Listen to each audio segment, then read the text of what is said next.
Howdy, y'all, and welcome back to Sacred Axis, a space for the whimsically divine. I'm Chesten. I'm Christina. And today our topic is, what is your creation story? And so this topic was inspired by an audiobook I'm listening to right now called Braiding Sweetgrass by Robin Wall Kimmerer.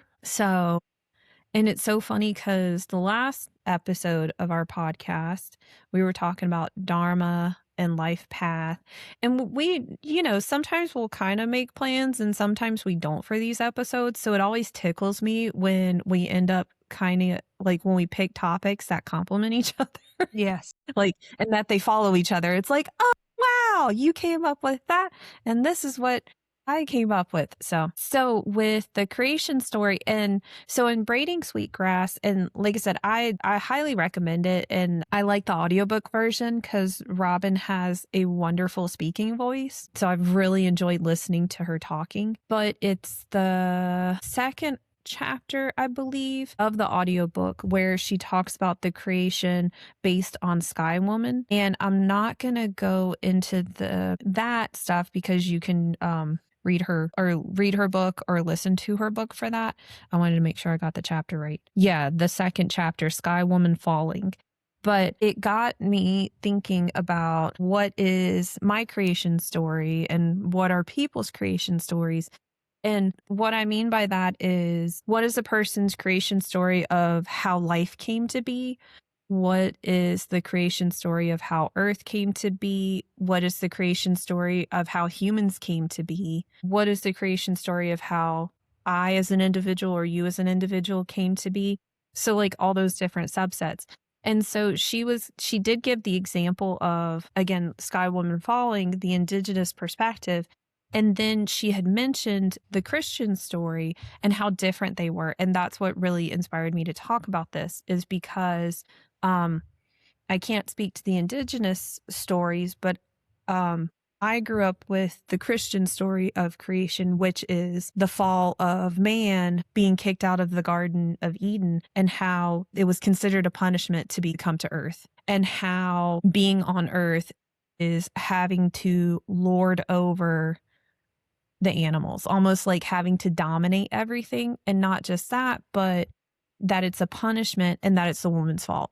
Like, oh, it's Eve's fault because she came into temptation. And then I've heard in like the church that I grew up in, they didn't really emphasize as much like the fruit of knowledge aspect, or I don't remember that. But I have heard people talk about before that even too much knowledge or knowing things you shouldn't know about, that was bad because it was the fruit of knowledge that Eve ate and got kicked out. I've heard people be told that their menstrual cramps happen and that their menstrual pain happens because of Eve's sin, of her original sin, and that's why women are doomed to suffer. I've heard people that would talk about because of Eve's choice, that's why women need to be controlled. And that's why they need to submit and listen to their husbands because they don't know any better. And that Adam is the one who should, because of their lineages. Mm-hmm. So that's not a very healthy creation story. And imagine a person growing up and that's their creation story. That's their creation story of Earth, that humans are here for a punishment. Like, what does that do to a person? What things are they willing to take? And I know that where I grew up, Adam and Eve were always portrayed as white too. And on top of that, so like as though they were the like God's image, right? Because Adam and Eve were created in God's image and all that crap too, or all that stuff too. So how much does all of that influence how a person views different genders, how they treat different genders, how people view race, how they treat different races, how they treat nature? If they view it that being on earth is a punishment and I have to dominate nature in order to, or for me being a woman, that I have to submit to a man in order to, serve God's purpose. Like, yeah. So you did not grow up in Christianity. So how does that feel hearing this creation story? I just want to say I'm very grateful with and I tell my mom this, I'm very grateful for letting me decide who I was going to be and where I got my knowledge from. Like that story you're just telling me, I'm like, oh my gosh, Well, that is and so the negative. wild it is. Well, and the wild thing is, like I said, I've said in previous podcasts, like I grew up in a more open and accepting denomination of Christianity, and they really didn't emphasize that stuff. Like I do not consciously remember that, right? I don't remember them emphasizing those aspects, but it was still there. Yeah. It's like looking at it as a whole. Yeah. Those were things that Yeah. were in it. Exactly. Like looking at it as a whole, how the church treats women. There's never been a female pope, Yeah. and there may never be. I don't even know if a woman can become a pope. I don't even know if society would accept a pope as a woman. Oh. But imagine that's an influence based on this belief of how women are viewed in comparison to men. And then I haven't read the book. There's a book someone that I listened to, they were recommending it, that goes in white evangelical racism is what the book is called. I have not read it, but basically about how there are people who purposefully misconstrue the Bible as to why white people are like the superior race according to God. So they'll use that as an excuse to, control and oppress and all that stuff, everybody else, and be fine with it.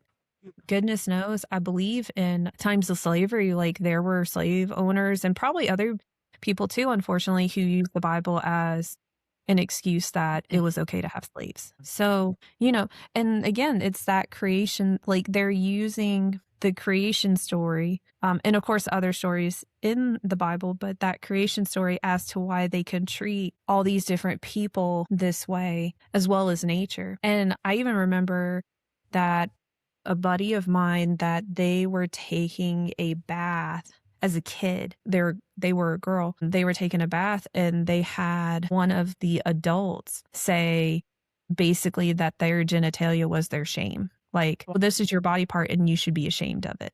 But again, it's that mindset of all that stuff that goes back to that creation story aspect. So like I said, I didn't hear, and the reason I share that and I'm giving all those pieces is because even though I didn't hear the creation story told that way, I can see how it did affect, of course it affected my life, but how it affects the United States as a whole and how people treat each other and how they view themselves and, all that sort of stuff. Though, Yeah. Well, when you said the way people treat each other in United States, but I'm like, this creation story, Christianity is global. Are we the only ones? Are we the only ones using it to a negative degree at this point? I giggle because, of course, we know the history with like the Tudors going back from Protestant to Catholicism to Protestant to Catholic, and the Crusades, of course, was terrible, and the witch trials because Europe had witch trials too. Yeah, but then of course we had the witch trials here. They ended in Europe, and then they just came over to America and they were doing them. But then they already like kind of got done and we were like, hey, burn them. Well, and I don't know how much it's controlled by various countries. And I think the other part of it too, or the other caveat is when that's the base, like when it's been there for so long, is the energy of that story affecting it underneath the surface, like that it's still there. Yeah. But they don't call it Christianity anymore. They may call it whatever else. So the pattern, does that make sense? Like the pattern is there. Like the story may have set the scene,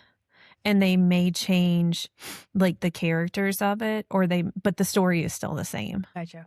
And I only bring up the United States because I live here, and that's the one I'm more comfortable with the history here, and I'm more comfortable speaking on like Christianity in the United States and more specifically the like Bible Belt area, because that's what I know and that I've seen and experienced and discussed and things like that, versus I really don't know enough on other continents to talk about it. And that's not to say any religion can be used or abused or misconstrued. And I don't know, it would not surprise me.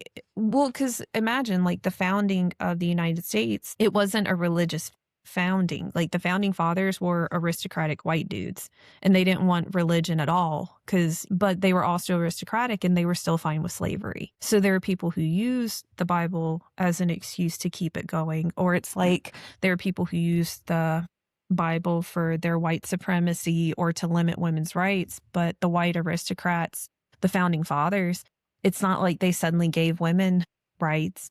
It's not like they suddenly were like, hey, let's not have slavery.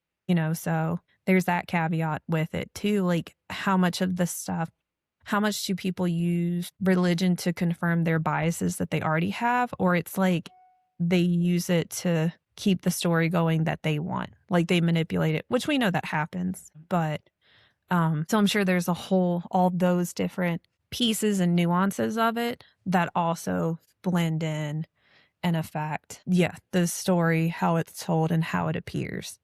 But yeah. Whew. Yeah, that's a lot. That's a lot. And I mean, imagine, and from the founding of the United States, because how much of Christianity was also able to take hold too, because of that aspect, because it was already setting the stage of women didn't have rights and, like people of color didn't have rights and Black people did not have rights.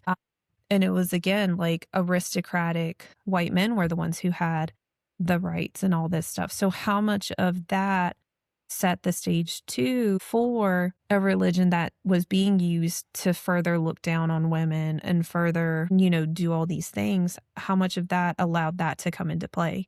Because we know that a lot of the witch trials stuff, a lot of people died because of property disputes. They didn't actually think they were witches. They just wanted the women killed so they could take their property. Yeah. And the towns let that happen because, women weren't really people. Yeah. That's just crazy. Yeah. Yeah. And so that stage and, how that's affected centuries to here we are today, and that how much of those patterns are still happening. And again, the fact that if a person's internalizing these stories, what decisions are they going to make based on that because they think that it's God's will or because they've been ordained to be this type of person? And then if it's all about God's will and also power, how many people are going to side with like oppressors or abusers or whatever in order to maybe get a little bit of power, but they don't feel like they deserve to have full power.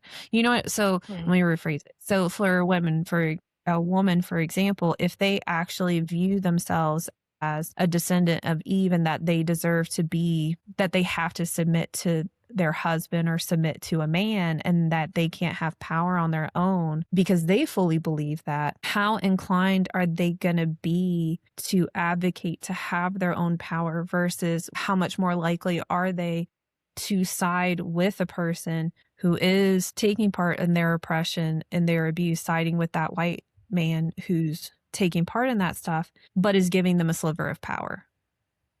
It's like, I can't have the whole thing, but if I side with this person and submit to this person, he's giving me a little bit of power. Yeah. And then I get to lord that over all these other women and have them come under my will. So I get to at least control them. That doesn't feel very good, No, does it? it's just like a lot of control. Unnecessary control for unnecessary control of others.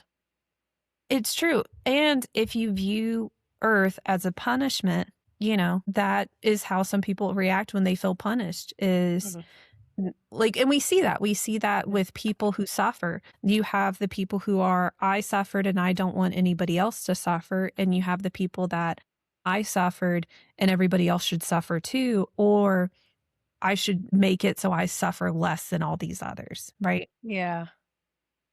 Yeah. And and I don't mean for it to be such a heavy thing. And I promise I'm going to flip it into a positive and all that stuff. It's just setting this, like kind of setting the stage of it, giving the space, because this is affecting everybody in the United States and really in the world. This creation story is, and the way that people who believe it and how they act based on believing in this creation story and it's affecting all of us, and it's affecting multi-generational, affecting the timelines. It affects the continents. It affects so much. And so I wanted to give that space initially to show that. And for anybody who feels like they're going crazy right now of like, why is all this happening?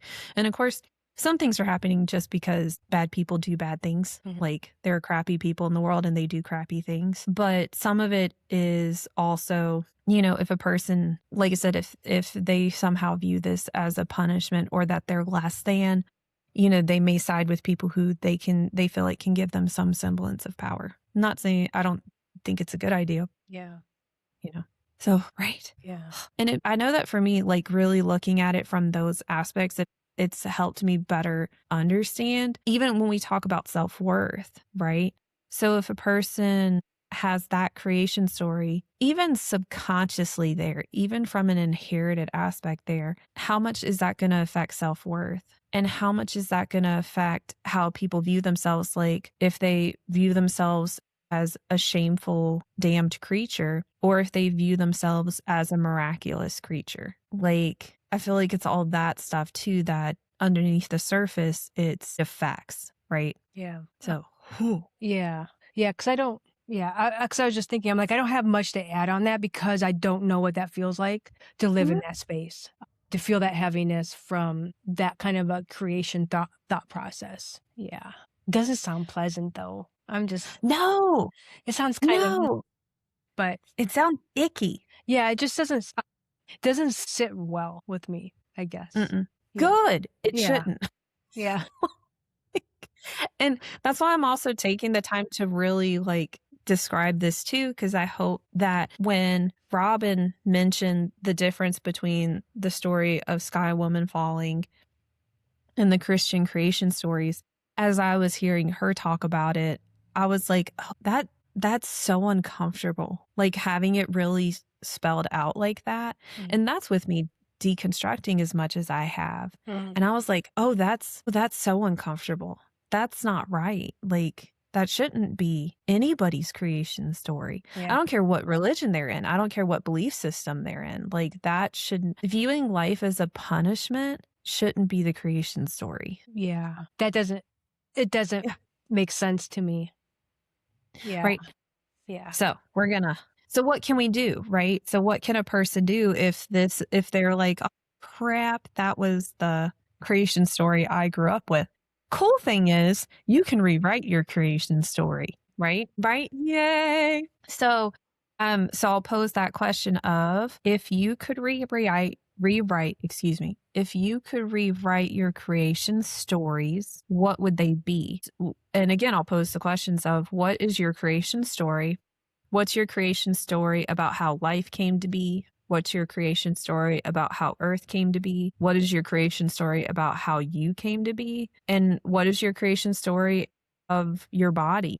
And you can even look at it as what is your creation story for your emotions? So people who were taught to feel ashamed of their emotions, why do you think emotions were created? And so, we're starting with the broad categories, but you can go into the nuances of it. Like, why do you feel, again, emotions were created? What purpose do you think your body has? And it gives my soul a chance to have a physical experience. And I think that's the thing too, is that it doesn't have to be a huge story, whatever it is. And I'll share some of my creation stories to kind of give an idea because mine are very basic, but they're not bad. They're not about viewing myself or my gender or whatever as negative. Like I don't view Earth as a punishment experience. Sometimes it sucks. I'm not going to sometimes it's really rough. And right now it's rough. But I noticed that when I notice the difference that I feel having a positive creation story. And if you would like, you are more than welcome to share your creation stories, Christina, as well. So my life creation story. So my life of how existence is consciousness became aware of itself. And so there was nothing. And then there was a thought. And then from a thought came stuff. And I view life, piggybacking off of Shakespeare and all the other people who have said it is that, all the world's a stage and we're merely players. So for my creation story, I think that we're all a version of God or a version of consciousness playing with ourselves and each other. I know there are people who use the creation story that they feel that Earth is like a school of learning all these different things, having all these different experiences. And then when we pass, we go back to this consciousness and share those experiences that we had. So instead, mine happens to be for play instead, that we're just playing with ourselves and playing with each other. But that's my creation story. And with that, I feel like there can be layers to it. So at the core of it would be the consciousness that we all are or all of part of. And then there could be layers of like angelic stuff. There could be layers of spirits, ghosts. There could be layers of deities. Like there can be all these different layers of experience, kind of like, as you move further away from like an onion, the great philosopher Shrek. Life is like an onion. So at the core of that consciousness, and as you go further out into the layers, it could be that humans and having this physical earth experience is like the last onion layer. Don't know. But that's my creation story. And I noticed that me viewing life as a form of play, both with myself and playing and enjoying others as well, it helps. I feel way better about it than my previous creation story. Does it feel like it's lighter? It feels lighter, and that way too. So the reason I say play as well is like characters, right? Because it is like it really messes with me when people are bad or villain. Like, I mean, to the point, and I mean, when I say bad, I mean genocide stuff. I mean like abuse, pedophilia, all that sort of stuff. And it's horrific. And I can't like wrap my head around like there being a creator that creates these people. Yeah. Like, you know what I mean? But, and that's the one that's why I say it's like a kind of a schematic for a creation story. Cause I still, with those extreme examples, I still don't know how I feel about it. But so let's bring it to like more of a person who's just an asshole. They're not like evil per se. They're just an ass their entire life. I could see if it's from play. I mean, how many actors play assholes, but you come to find out they're like the nicest person on the face of the planet. They're just like, for this story, I'm going to be terrible. Yeah. Like, that doesn't negate how I feel about them here on Earth. And so please don't misunderstand. It's not like I'm looking at a like terrible person and be like, that's so, no, I like they should be held accountable and all that stuff. But me viewing it as a story or as a play or as something like that, it could just be straight up coping mechanism, honestly. But it helps. Like it helps me better understand and interact. And I've noticed that I view people who are terrible as more foolish. Like they're still bad people and they should still be held accountable. And I'm also like, wow, that's how you want to act? Yeah. Like that's the character you want to play? Well, how interesting. Terrible person. Yeah. Congratulations. Like, and so it's almost like it takes, for me personally, viewing it that way, it's like it takes whatever power that how they acted, however that affected me, it's like it decreases that. Gotcha. Doesn't take it away because it's still horrific. And the people who are harmed by it, it's still terrible. I've just noticed that if I view it that way, then I'm more like, wow, that's really for the person being a terrible person. I'm like, wow, that's pretty pathetic. That's a pretty one-dimensional character you're playing right there. Yeah. So that helps me. So, so I've noticed that, like I said, that's my creation story for life is consciousness, experiencing, playing with themselves and others. So that's cool. So like a little bit on like my creation story. And I don't know if I really have a creation story. It's more of like what just resonates with me that it just is. And that is like, we all come here for a certain purpose, a certain reason, and we're all interconnected in one form or another. We're all living here collectively, consciously. So that's kind of like my creation story. And I feel like we all, there's a lot more to it, but that's just a very, very broadness. Yeah. Broad scope of it. Well, and I feel like that's a good example of that you can have a broad definition of life and existence, and that it's okay that having it that we just are. Yeah, we just are. And it's just like soul contracts, things like that. Like that's part of my processes, of that. And the number one thing is collective consciousness. Like we're all here, including the earth. So yeah, that's kind of like my creation story. Yeah, well, and I think that's a good aspect because it sounds like it includes life and existence as a whole along with Earth. And for me, like when I think about like my creation story for Earth, I mean, I know that like there were thoughts and then stuff was here. How that looks, that's one of those I still haven't worked out. Like you said, we're here. And then I do view it, I agree with you that it's all interconnected and that we're all interconnected, including the earth, including the other planets, including everything both in existence and not in existence, like that it's all affecting each other in like big ways and small ways that I'll never understand. And that's okay. Yeah.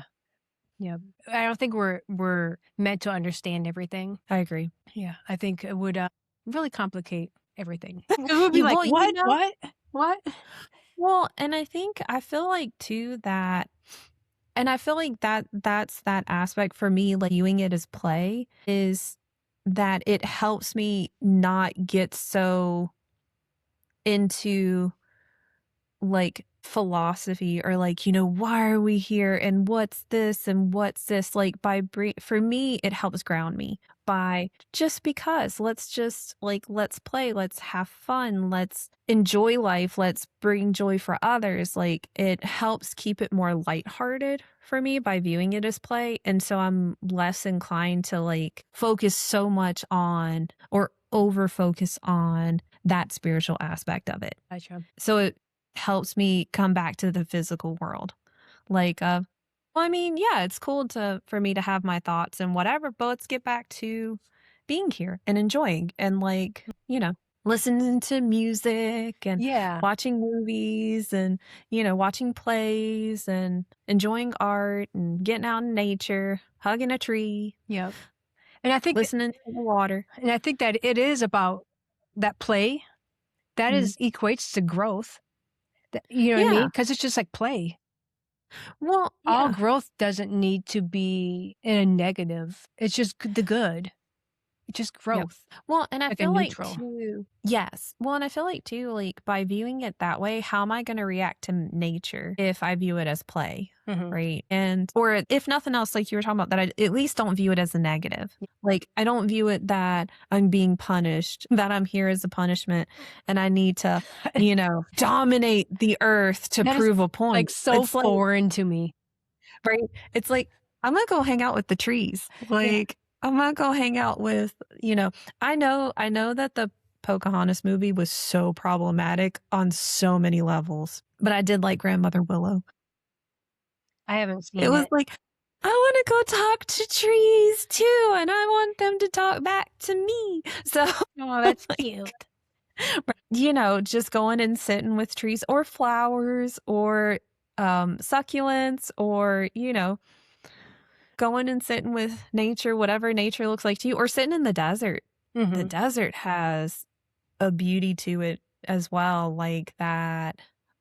It's amazing. It does. Like, sit by a rock. There's so many good rocks out there. But yeah, I like a lot of your points. It seems like for a person as they're writing their creation story or coming up with their creation story, at least be neutral about life, like existence. It's not swaying it automatically to a negative. And one of the big reasons is that it doesn't help. It does not make life better. We can see that as evidence for how things are.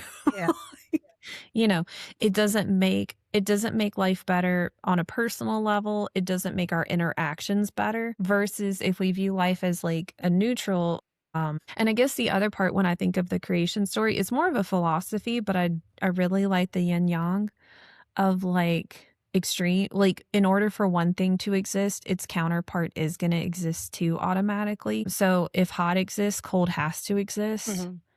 Because they're a comparison. And I know we don't like comparing when it comes to people, like comparing lives, like this person has this life, so I should have that life. But I think without differences, we can't have one without the other. People have, or things have to be different in order for things to exist. Like hot and cold, there has to be cold in order for hot to exist. Otherwise, it would just be temperature. Yeah. Like it would just be a state of being, right? Yeah. There's If it's no always there would be no yeah, variance to it. Just kind of like yeah, right wouldn't exist if there wasn't a left, or if yeah, right wouldn't exist if there wasn't a wrong, because it wouldn't. correct. Yeah. It wouldn't. And up and down, Yep. right? And so I do think it be that, again, for that human experience, that experiencing good, there would be that experience of bad because of that comparison. I think it's there to a degree. For the extremes, again, I'm still not comfortable with any of that. And I don't have a good thing for I don't have any good story or creation story or anything. And I think that one is just taking it, like you said, that this just is. Like this type of person they're just here and they exist. And what am I going to do about it? Like what accountability is, and, Yeah. Advocate against it. Say, I do not support this type of person. This is terrible. With the genocides and the pedophilia and all the abuse and the oligarchies and stuff like that. Like, that maybe that it just is here, and here's what I'm going to do to like try to hold it accountable to the best of my abilities. But for other creation stuff, like for the more like, again, a person may be just a little bit, like a little bit mean, like, but not too mean. Like they'll do things for you, but they may be like, okay, but I don't know a good example right now. But anyway, like, just the unfriendly types, but how do we know they're unfriendly unless we have friendly people? Yeah. Exactly. Like that comparison. So the experience of having the one, you can experience the other, which, I don't know if that's the best creation story, or the best way to go about it, but it's still, I do tie in like that to my to the process. yeah, I think that's a fair way to say it. Yeah. And then for humanity, definitely my creation story is everybody's equal and should be treated equal, including children. Children should also be treated equally and should be treated as people, because they're not a lot of the time. Like, it's very interesting the way kids get treated if we treated adults like that, or if there are people who treat kids in a way that if they treated an adult like that, they would be in jail. Yeah. I think mine is pretty similar to yours, but for humanity, mine is going back to that everything is equal. Mhm. Everything. And that's including insects, animals. There is not one thing better than me. And I am not Yeah. better than anything else. And that could be, because that's just my thought process on that creation of humanity. And it's just the creation of oneness. I agree. Yeah. Yeah, I don't view myself as better than anything. I try to step over bugs if I see them, but I also acknowledge that there are probably times I step on them without realizing it. Yeah. And I think it's like the non-purpose, and not on purpose. Yeah.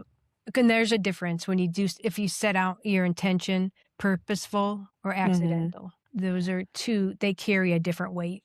So that's for me, the creation story for humanity, humans, and with animals, and we're all, again, interconnected, like you were talking about, and that we're all here to experience life together, if nothing else, and hopefully to enjoy it some and lift each other up and look out for each other.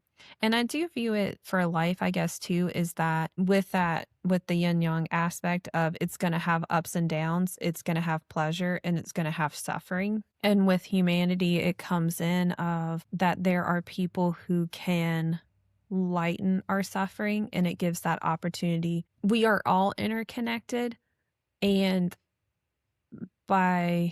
we are all interconnected, but by consciously connecting with others. I feel like that even though we're all interconnected, there are people who aren't consciously aware of that. And it does feel different. And I'm sure everybody has been through that before, where they could feel that the other person was not connecting with them, or even like kind of pushing them away or whatever with it. Like being with a person that is like present with you is a very different, it's a very warm experience. Like we've talked about in previous podcast episodes, like being seen, you being seen for your unique individual expression of being a physical human, like a soul in a human body at this point in time, right? So, that part of life too, or that part of connection with humanity is like consciously connecting, consciously having those interactions with each other or with animals, with our pets, with other people's pets. I mean, dogs, right? Anytime a dog's out, it's like, oh my gosh, it's a dog. I mean, I do that with all animals, but it's like, you gotta connect, like that desire to connect with that animal. Yeah. It's a higher weight. Yeah. Yeah, it feels awesome. It's Yeah. just like, yes. And then if the dog looks at you and is like happy to see you, you're just like, or it's like my animals, they'll come and greet me when I come home. It's very exciting. Yeah. We're all excited. It's like, this Yeah. is wonderful. Yeah, I like that. I think, humans are on a different plane or different. Some humans are just different Well, with being and disconnected from. yeah, and I mean, how much of it is, of course, stress, right? So I don't want to negate that. Sometimes it is that a person is in survival mode and they're just trying to do the best they can with what they've got. Some people are in situations where it's not safe to be open and connect, or they've learned, unfortunately, at an early age not to be open and not to connect with people because it was very dangerous. Some people, I think I already said, don't have the time, don't have the energy, like don't have the means, and that's okay too, It's one of those, we do the best we can with what we got. Sometimes we got a lot. Sometimes we ain't got nada. Yeah. Sometimes we got nothing. It is. You're right. It's all about doing what we can with what we have. Mhm. Yep. Yeah. And, sometimes it is about connecting, or it could be that for a person experiencing a connection with a plant or a connection with nature may be more profound and more safe for them. But I feel like that is part of life too, is finding connections, whatever they are, like in whomever or whatever they're with, finding those safe connections and having that, again, physical experience with it. Yeah, I agree. So yeah, those are some examples of creation stories. I guess on an individual level, the creation story, I feel like that can go into life path stuff. Like if a person, and again, everybody's creation story may be different. So a person may be like, you know what? I am here to relax and just enjoy life. You know what? Go for it. If that's like, why not? You know what I mean? It's a good creation story, especially compared to, the one at the beginning of this episode that I mentioned. Yeah. Yep. Or if you want to go into like the last podcast episode talking about dharmas, like if a person wants to explore those, go for it. I think with that, having that, you can use life path, life purpose, dharma, any of that sort of stuff to kind of give you an idea about your individual creation story. And again, it can be neutral, or I would either recommend neutral or positive. Yeah. Please. Yep. And I think that's how it was intended, honestly. Right? It was intended. Right. To bare minimum is neutral. Exactly. And I think that's fair. Like, I totally get why a person would be like, you know what? I just want to, neutral it out this time. Yeah. Go for it. Just going with Totally. the flow. Yeah. Exactly. And then we already talked about the creation story for our bodies, because, if we can view our bodies as miraculous, they don't always feel miraculous, but, existence is pretty cool. Like, we all came from nothing. Yeah. Like, at one point there was nothing, and now we've got all this stuff. So it's pretty freaking cool, including our bodies. Like, yeah. And, that's pretty neat. Like, it is. So it is pretty unique. Yep. And again, if nothing else for their bodies, if just viewing it as neutral, if nothing else, again, totally fair. It's like, my body just is. It's here. That is more than a fair creation story. So, yeah. All right. So, hopefully got some good ideas for creation stories. And it always helps me talking about this stuff too, because it further encourages me to look and relook and tinker with what different what different levels of my creation story and stories are. Yeah. I like it. I'm glad you brought this today. This was like perfect alignment with the last podcast. Like you were saying at the beginning. Right? What? It's like we were really supposed to talk about this stuff. Yeah. What? Yeah. Synchronicity. Yep. That playing of life. Yep. Just play.